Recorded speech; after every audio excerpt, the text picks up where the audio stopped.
Tita. So, simple pa cute nga lang po ako dyan. So, yan. Meron pang nakasabi din. Ang sakit nga ng ano ko doon. Nasakit guys ng natutulog muna ako guys. Yun, natutulog muna ako saglit. Yun, nagsing na nga ako. Ayan. So, mag-a-alcohol nga muna po ako. Kasi pagkagising ko po ay nag-a-alcohol nga pala ako.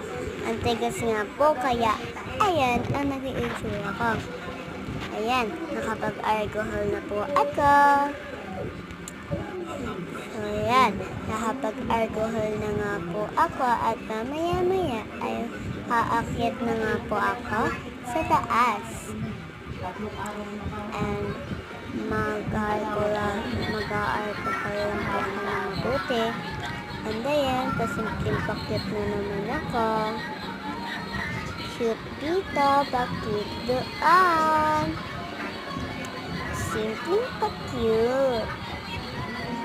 Ako lang ba, pag nag-vlog ako, it's,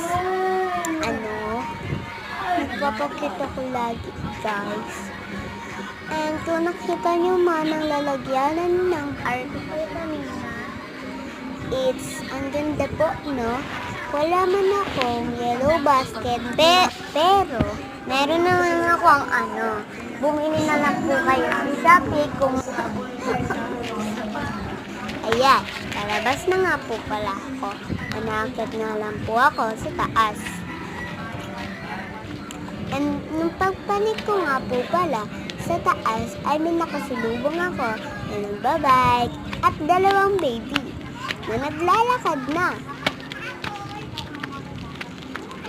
At ayan, lumiti nga pala ako dyan dahil nakita ko ang best friend ko. Niyakap pa nga ako ni Amara. Ayan nga po si Lexi.